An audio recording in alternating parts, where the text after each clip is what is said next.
बात करते हैं लखनऊ की, जहां डिप्टी सीएम ब्रजेश पाठक के आवास पर बटुकों का सम्मान किया गया है। डिप्टी सीएम ब्रजेश पाठक ने खुद बटुकों को तिलक लगाया और फूलों से उनका सम्मान किया। वहीं डिप्टी सीएम का भी उनके आवास पर ब्राह्मणों ने सम्मान किया है।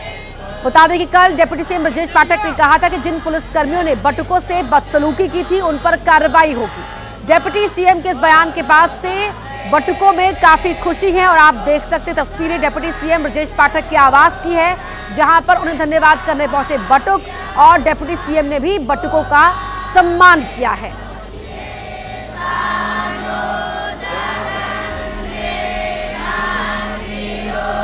तो माघ मेले के दौरान जिस तरह से शंकराचार्य के गंगा जी में स्नान करने को लेकर विवाद हुआ था और वहां पर ये आरोप लगे थे वहां मौजूद पुलिसकर्मियों पर कि उन्होंने बटुकों की शिखा खींची है, उनके साथ बदसलूकी की है, हाथापाई की गई है, उस पूरे विवाद के बीच में अब डिप्टी सीएम का कल ये बयान सामने आया था, जहां उन्होंने कहा था कि जिन्होंने भी बटुकों की शिखाएं खींची, उनके साथ गलत व्यवहार किया है, उनके खिलाफ सख्त कार्रवाई की जाएगी। विवेक राय मेरे सहयोगी लखनऊ से मेरे साथ फोन लाइन पर जुड़ रहे हैं। विवेक, पहले डिप्टी सीएम ब्रजेश पाठक का खुलकर ये बयान देना कि जिन्होंने बटुकों के साथ गलत व्यवहार किया है उनके खिलाफ सख्त कार्रवाई होगी, और आज सुबह की ये तस्वीर।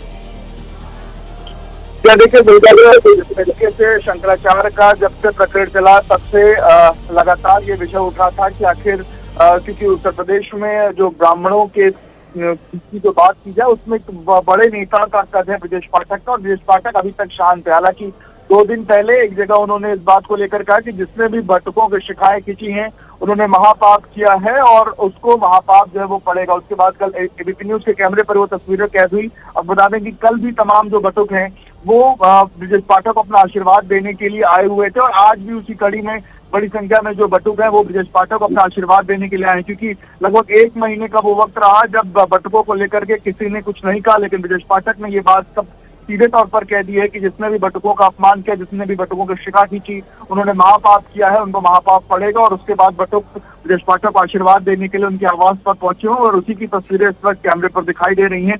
कल भी कुछ संख्या में जो बटुक है वो पहुंचे, हालांकि आज बटुकों की संख्या उससे अधिक है। और कल भी जब बटुकों ने उनको आशीर्वाद दिया था तो उन्होंने ये बात कही थी कि ब्रजेश पाठक ने उनके सम्मान का जो विषय, उनके सम्मान की जो लड़ाई है उसको आगे लड़ा है, और जो बटुक है वो उनको आशीर्वाद देते हैं कि आने वाले समय में वो इससे ज्यादा और प्रगति के पथ पर जाए। और यहाँ तक भी कल बटुकों ने कहा था कि वो आने वाले समय में मुख्यमंत्री बने। इस तरीके का भी कल आशीर्वाद जो है वो बटुकों ने दिया। और आज एक बार फिर से जो तमाम बटुक है वो उनके आवास पर पहुंचे। आपको बता दें कि ब्रजेश पाठक रोजाना लगभग 9 बजे के बाद में तमाम जो अपने जो लोग अपनी समस्याओं को लेकर के आते हैं उनकी समस्याओं को सुनते हैं, देखते हैं, और इसी बीच में कुछ बटुक भी वहां पर आज पहुंच करके उनको आशीर्वाद जो है वो देने के लिए पहुंचे, और उसी के दौरान की ये तस्वीरें। बिल्कुल विवेक, आगे आपसे बात करेंगे। जो बटुक वहां पर पहुंचे किस तरह से उन्होंने अपने जो विचार हैं वो साझा किए हैं, जरा दर्शकों को सुनवाते हैं। हमारे जो यशस्वी उप मुख्यमंत्री ब्रजेश पाठक जी हैं वो एक ऐसे पहले प्रथम नेता हुए हैं जिन्होंने सदन के अंदर ब्राह्मणों के पक्ष को रखा, ब्राह्मणों के साथ जो अत्याचार हुआ उसको सदन के अंदर रखा, जो ब्राह्मणों की शिखा पकड़ी गई उसको सदन में रखा कि ऐसे व्यक्तियों को चिन्हित करके दंडित करने का कार्य किया जाएगा। तो मैं ही नहीं, पूरा ब्राह्मण समाज उनको आशीर्वाद दे रहा है कि उन्होंने हम लोगों के पक्ष को पहले एक ऐसे नेता हुए जिन्होंने सदन के अंदर रखा, तो उनको बहुत बहुत साधुवाद और धन्यवाद। तो सुना आपने, ये तस्वीरें आप देख रहे हैं डिप्टी सीएम ब्रजेश पाठक के घर की, जहां पर वो रोजाना ही मिलते हैं उन तमाम लोगों से जो उनके पास पहुंचते समस्याओं के समाधान के लिए। और आज ये बटुक पहुंचे थे ब्राह्मण समाज की ओर से, जो डिप्टी सीएम ने उनके समर्थन में बातें कही हैं उसके प्रति अपना आभार व्यक्त करने के लिए, आशीर्वाद देने के लिए, और किस तरह सम्मान किया गया है वो आप इन तस्वीरों में देख रहे हैं।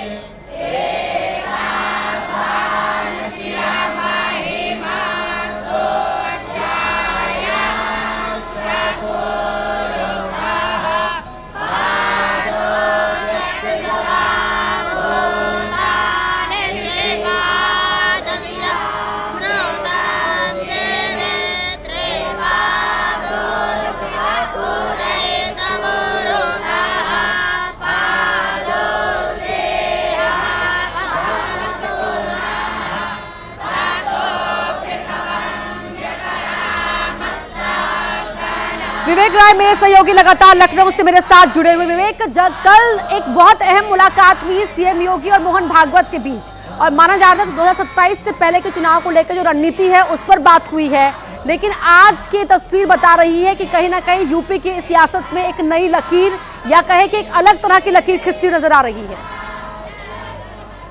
देखिए, बिल्कुल बतकों का जो विषय है या शंकराचार्य का जो विषय वो पिछले एक महीने से थमने का नाम नहीं ले रहा था। हालांकि पहले जो है सिर्फ शंकराचार्य के विषय पर जब केशव प्रसाद मौर्य से सवाल किया गया था तब उन्होंने शंकराचार्य से माफी मांगने की बात कही थी और उनको स्नान करने की बात कही थी, पर ब्रजेश पाठक इसको लेकर के फिलहाल लगभग एक महीने तक उन्होंने कुछ भी नहीं कहा। लेकिन कल जब एक सवाल के जवाब को देते हुए उन्होंने सीधे तौर पर बतकों के साथ अपमान को महापाप कहा था और तब जो तमाम बतक लोग हैं उनको कहीं ना कहीं इस बात को लेकर के लगा कि उनके जिस तरीके से सम्मान की हानि हुई थी और उसके सम्मान की रक्षा करने का काम या सम्मान रखने का काम जो वो ब्रजेश पाठक ने कहा। और उसी कड़ी में कल की भी वो तस्वीरें थी जब कुछ संख्या में जो बटुक हैं वो ब्रजेश पाठक के आवास पर पहुंचे थे और आज भी बड़ी संख्या में जब बटुक उनके आवास पर बहुत शुक्रिया आपका इस महत्वपूर्ण जानकारी के लिए। और इसी बीच एक और बड़ी खबर का हम रुख कर रहे हैं। ये बड़ी खबर, संघ प्रमुख मोहन भागवत से मुलाकात करने पहुंचे deputy CM Keshav Prasad Maurya. RSS दफ्तर में संघ प्रमुख से मुलाकात करने पहुंचे हैं डिप्टी सीएम। बता दें कि कल शाम को एक मुलाकात हुई थी मुख्यमंत्री योगी और संघ प्रमुख के बीच में और आज अब उप मुख्यमंत्री केशव प्रसाद मौर्य आरएसएस दफ्तर में पहुंचे हैं यहां संघ प्रमुख मोहन भागवत से मुलाकात करने।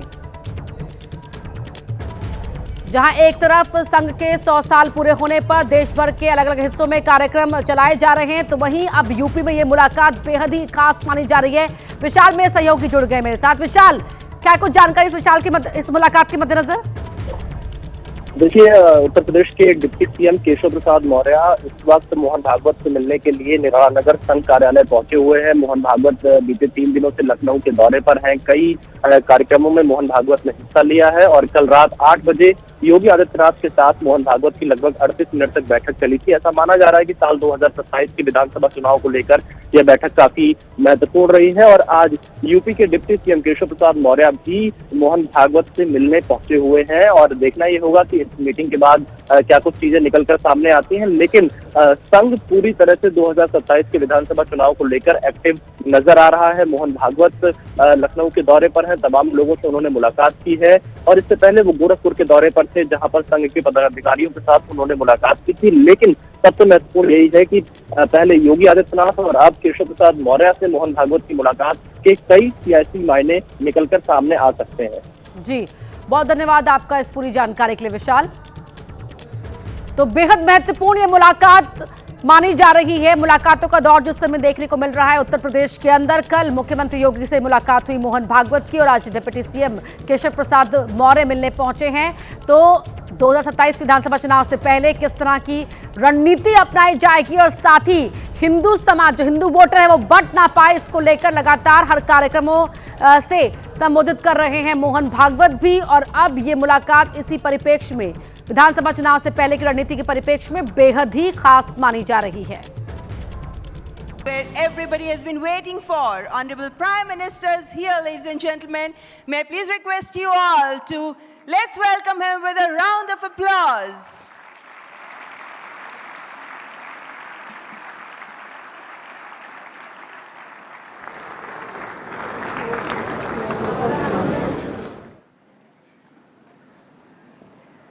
Artificial intelligence is a question for many, but not today. Today we've all gathered here for the AI Impact Summit 2026. Namaskar, distinguished guests, excellencies, ladies and gentlemen. On behalf of the government and the people of India, it is my profound honor to welcome you all to AI Impact Summit 2026. I respectfully welcome the Honorable Prime Minister of India, Shri Narendra Modi ji, whose visionary leadership has positioned India at the forefront of digital transformation and responsible AI innovation.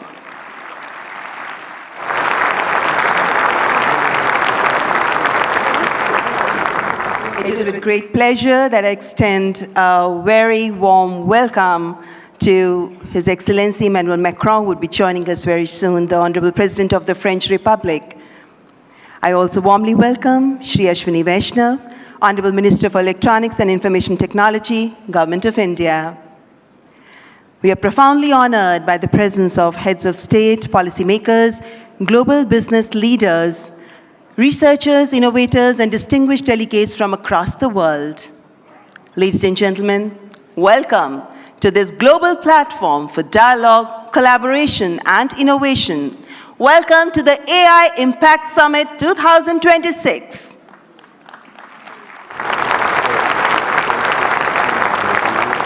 Distinguished guests, when a nation's resolve aligns with humanity's aspirations, technology becomes more than an instrument. It becomes a defining force of our time. Where once the pen shaped revolutions, today, code is shaping the future. Inspired by the visionary leadership of the Honorable Prime Minister, this grand confluence of artificial intelligence is being guided by a confident and self-reliant India, where data is not merely numbers, but the heartbeat of the aspirations of millions, where our goal is not competition through technology, but building bridges of harmony across humanity. We now present a short film on the AI Impact Summit 2026. Thousands of years ago, when power was measured by conquest, Bharat measured it by understanding. Stone rose into temples as disciplined geometry. Cities were planned as living systems. It was here that the void was given a name. Shunya, the zero. Before medicine became a science, life was understood as a system. The body learned stillness through yoga. The mind learned clarity. From Nalanda to the digital age, India has built shared tables of learning. And when the world broke, this wisdom became a shield. Care crossed oceans with open hands. Because when India heals, it heals the world. India reached for Mars, carrying 1 billion dreams with it. Those dreams were built in the streets, the farms, and the palms of 1 billion hands. We built a bridge for every nation to cross into the future. What began here became shared digital public infrastructure, offered to nations as a partnership. Now the world stands at another threshold, the age of artificial intelligence. The world brings compute, servers, speed. This timeless civilization brings the compass of Vasudhaiva Kutumbakam. The world is one family. We placed AI at the heart of the human experience. Through the Ayushman Bharat Digital Mission, health records became portable. In our clinics, AI brings earlier diagnosis and better care to millions. In our fields, AI now speaks the farmer's dialect. In our schools, it becomes a personalized teacher for every child. Through AI in our courts, justice found new clarity in the digital age. This is technology expanding human capability, not replacing it. When systems are designed for all, humanity moves forward. Not upward for a few, but forward for many. As intelligence scales beyond borders, a larger responsibility emerges to ensure it remains democratic, inclusive, and accountable. This is AI for good. India does not lead to stand apart. It leads to hold the circle together, ensuring that the Global South has a voice as a co-author of the intelligence age. From the creation of zero to the governance of intelligence, this is India. This is Bharat.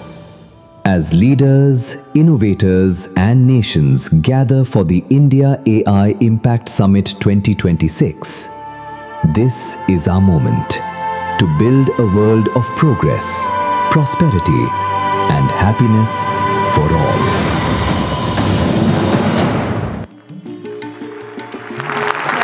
Hitai Sarjan Sukhai. That's AI Impact Summit 2026.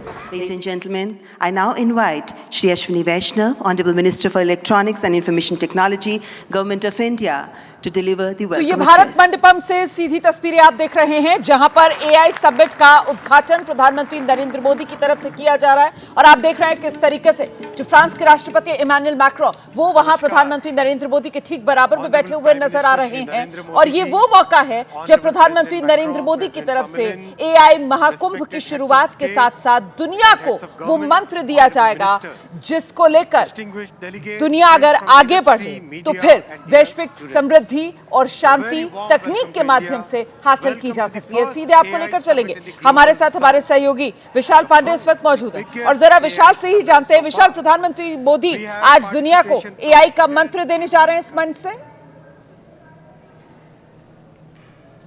बिल्कुल, देखिए प्रधानमंत्री नरेंद्र मोदी थोड़ी देर में जो AI summit के उद्घाटन के बाद का सत्र होता है उसको संबोधित करेंगे और लगभग 10:30 बजे के आसपास उनका भाषण होगा और एआई पर भारत कैसे दुनिया को रास्ता दिखाएगा उस पर चर्चा होगी। और एआई की थीम भी भारत ने दिया है, सर्वजन हिताय सर्वजन सुखाय, यानी इसे कैसे आम लोगों तक एआई के फायदे पहुंचाए जाए, एआई को आम लोगों के जीवन तक पहुंचाया जाए, इस पर भारत का फोकस इस बार है। हमने देखा था कि पेरिस में जब एआई एक्शन समिट का आयोजन हुआ था तो उसमें एआई के खतरों पर सबसे ज्यादा चर्चा हुई थी। इसके जो दुष्परिणाम होते हैं उसको कैसे रोका जाए और भारत इस बार जब एआई इम्पैक्ट समिट का आयोजन कर रहा है तो इसके असर को व्यापक पहुंचाना, लोगों के फायदे तक पहुंचाना, ये भारत की कोशिश है। और सिर्फ भारत ही नहीं बल्कि ग्लोबल साउथ के जो देश हैं उन तक एआई की पहुंच को कैसे और ज्यादा विस्तार दिया जाए, भारत का लक्ष्य इस ओर ही है। और प्रधानमंत्री नरेंद्र मोदी अब से थोड़ी देर में जब भाषण देंगे तो उसमें भारत के एआई मिशन और भारत के एआई मिशन के माध्यम से ग्लोबल साउथ के देश और दुनिया को कैसे एआई से जुड़े रहना है, इस पर प्रधानमंत्री नरेंद्र मोदी का फोकस हो सकता है। इमैनुअल मैक्रोन जो कि फ्रांस के राष्ट्रपति हैं, भारत और फ्रांस ने एक दूसरे के साथ मिलकर ही एआई समिट की शुरुआत की थी और अब इमैनुअल मैक्रोन यहां पर मौजूद हैं। ब्राजील के राष्ट्रपति लूला इस वक्त भारत में मौजूद हैं। 20 राष्ट्राध्यक्ष इस एआई इम्पैक्ट समिट में हिस्सा ले रहे हैं। जो टेक कंपनियां हैं उनके दिग्गज इस वक्त भारत में मौजूद हैं, तमाम भारतीय कंपनियों के साथ में, और जो स्टार्टअप्स हैं भारत की तरफ से एआई को लेकर उनसे जुड़े हुए तमाम लोग यहां पर एक दूसरे से मुलाकात कर रहे हैं। ये कहा जा सकता है कि एआई जो कि भविष्य है उसको कैसे उसकी सिक्योरिटी और सेफ्टी के साथ में उसका दुष्परिणाम ना हो उसको ध्यान में रखते हुए इसे आम जन के प्रयोग में लाया जाए ताकि लोगों की सहूलियत बढ़े, लोगों के काम करने की रफ्तार बढ़े, अर्थव्यवस्था से एआई को जोड़कर आगे बढ़ना है ताकि काम आसान हो जाए। यही फोकस इस एआई इम्पैक्ट समिट का है और आम जनता की भाषा में कहें कि और तेजी से कैसे टेक्नोलॉजी की तरफ आगे बढ़ना है, इस समिट के माध्यम से यह जानकारी सामने आएगी। लेकिन फिलहाल प्रधानमंत्री नरेंद्र मोदी यहां पर मौजूद हैं। एक ग्रुप फोटो का आयोजन भी यहां पर थोड़ी देर पहले किया गया है। इसके साथ ही साथ तमाम जो राष्ट्राध्यक्ष हैं उनके साथ प्रधानमंत्री नरेंद्र मोदी की कल भी द्विपक्षीय वार्ता हुई थी, परसों इमैनुअल मैक्रोन के साथ उनकी द्विपक्षीय वार्ता हुई थी, आज भी कुछ बायलैटरल मीटिंग्स यहां पर हो सकती हैं। तो भारत के लिहाज से और ग्लोबल साउथ के देशों की आवाज जो भारत बना है उनके लिए यह एआई समिट काफी महत्वपूर्ण है। बिल्कुल, देखिए 21वीं सदी जो है यानी एआई वाली सदी, और कैसे धीरे धीरे एआई जो है वो आम जनजीवन को प्रभावित कर रहा है। ऐसे में एआई से डरने की या एआई को खतरा मानने की जरूरत नहीं है, बल्कि यहाँ जो जुटान हो रहा है विशाल पांडे, उसका मकसद यही कि संदेश यही दिया जाए और मंथन इसी बात को लेकर किया जाए कि कैसे एआई को और यूजर फ्रेंडली बनाया जाए और कैसे जो मानव जीवन है उसकी यात्रा में आगे अहम भूमिका एआई निभाए। इसी को लेकर यहां पर ये बड़े नेताओं, उद्योग जगत के दिग्गजों का जो जमावड़ा है वो मंथन करेगा।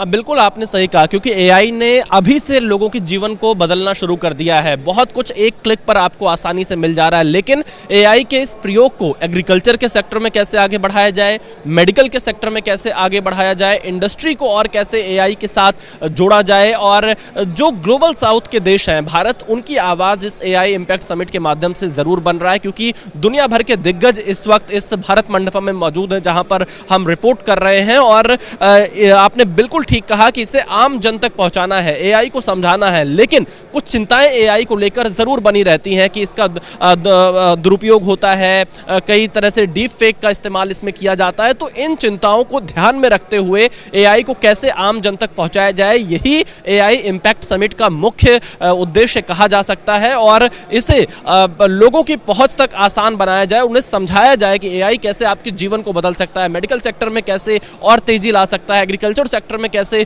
एआई का प्रयोग किया जा सकता है, इंडस्ट्री को कैसे और ज्यादा मजबूत किया जा सकता है। अगर हम मीडिया की बात करें, मीडिया के लिए भी एआई एक तरह से एक नया स्वरूप लेकर सामने आ रहा है। सोशल मीडिया में काफी तब्दीली देखने को मिली है। सुपर कंप्यूटर की जो हम बात करते हैं उसमें एआई तकनीक का बहुत अलग रोल यहां पर देखा जा रहा है। तो हर एक चीजों पर यहां चर्चा की जा रही है। कई नए स्टार्टअप्स एआई से जुड़े हुए देखे जा रहे हैं जो अपने आइडियाज यहां पर दे रहे हैं। तो एक ये असीमित कह सकते हैं कि इसकी संभावनाएं हैं और उसी असीमित संभावनाओं को तलाशने के लिए, उन पर चर्चा करने के लिए, उन पर विचार करने के लिए इस एआई इम्पैक्ट समिट का आयोजन हो रहा है। और इस वक्त अश्वनी वैष्णव इस समिट के बारे में बता रहे हैं। प्रधानमंत्री नरेंद्र मोदी के साथ इमैनुअल मैक्रोन बैठे हैं, लूला दा सिल्वा जो कि ब्राजील के राष्ट्रपति हैं वो यहां पर बैठे हुए हैं और उन्होंने बहुत खास अंदाज में भारत पहुंचकर नमस्ते इंडिया के साथ इस दौरे की शुरुआत की थी। तो तमाम दिग्गज इस वक्त प्रधानमंत्री नरेंद्र मोदी के साथ मौजूद हैं। गूगल के सीईओ सुंदर पिचाई ने कल प्रधानमंत्री मोदी से मुलाकात की थी। तो भारत अपने एआई भूमिका को दुनिया के सामने रख रहा है कि इस 21वीं सदी में तकनीक के इस दौड़ में भारत कहीं भी पीछे नहीं है, बहुत कंधे से कंधा मिलाकर तमाम विकसित देशों के साथ आगे बढ़ रहा है। ये मैसेज भी एआई इम्पैक्ट समिट का माना जा रहा है। आप बिल्कुल सही कह रहे हैं। और देखिए, ये जो कहा जा रहा है ना कि साहब 21वीं सदी एआई वाली सदी, और यहाँ पर ये जिस तरीके से दुनिया का जुटान हो रहा है और भारत एआई के मामले में एक तरीके से वो विश्व गुरु बनता हुआ नजर आ रहा है। और अब कुछ ही देर का इंतजार है और फिर प्रधानमंत्री नरेंद्र मोदी का संबोधन होगा एआई को लेकर, जो ग्लोबल मंत्र प्रधानमंत्री नरेंद्र मोदी की तरफ से दिए जाएंगे। और पूरा फोकस इसी बात पर रहने वाला है कि साहब आप कैसे जो तकनीक है उसको यूजर फ्रेंडली बनाएं और पॉजिटिव यूज उसका आम लोग अपनी जिंदगी में कर पाएं। यकीनन इन तस्वीरों को देखकर दुनिया के कुछ ऐसे मुल्क भी हैं जिन्हें तकलीफ भी हो रही होगी और भारत के इस बढ़ते कद को लेकर वो चिंतित भी होंगे एआई के क्षेत्र में। विशाल, अब बिल्कुल आपने सही कहा, क्योंकि जो कुछ ऐसे देश हैं जिनका ध्यान विकास पर नहीं है, जो हमारे कुछ जो जैसे हम पाकिस्तान जैसे देशों की बात कर लें, उनकी चिंताएं ज़रूर हो सकती हैं, लेकिन भारत उन चिंताओं से दूर बिल्कुल अपने लक्ष्य की ओर आगे बढ़ रहा है। क्योंकि एआई इस समय वक्त की ज़रूरत है और भारत के विकास के लिए, भारत के साथ साथ जिस ग्लोबल साउथ की आवाज़ प्रधानमंत्री नरेंद्र मोदी बीते सालों से लगातार बन रहे हैं, उनके मुद्दों को उठा रहे हैं, उन तक एआई की पहुँच को आसान बनाना भारत का लक्ष्य यह भी इस एआई इम्पैक्ट समिट के माध्यम से माना जा रहा है। और एक अगर हम पॉलिटिकल भाषा में देखें, इस एआई इम्पैक्ट समिट का संदेश यह भी दिया जा रहा है दुनिया को कि भारत विकसित देशों के साथ कदमताल कर आगे बढ़ने के लिए तैयार है। और जो बड़े बड़े नेता विश्व के यहाँ पर 20 राष्ट्राध्यक्ष इस वक्त भारत मंडपम में मौजूद हैं, उनकी मौजूदगी भी यह संदेश दे रही है कि उन देशों को भारत के इस एआई यात्रा पर, टेक्नोलॉजी की यात्रा पर यकीन है और उन्हें पता है कि भारत में अपार संभावनाएं हैं और एआई के साथ आगे बढ़ा जा सकता है। व्यापार के साथ और तमाम जो दूसरे सेक्टर्स हैं उन पर अलग अलग देश भारत के साथ लगातार बातचीत कर रहे हैं, क्योंकि हर फील्ड में, हर सेक्टर में एआई आ चुका है और एआई का प्रयोग करके ही, बल्कि कहीं ना कहीं महत्वपूर्ण भूमिका जो है वो निभा रहा है। इसी वजह से एआई का ये मंच है जहां से प्रधानमंत्री नरेंद्र मोदी ग्लोबल मंत्र देंगे।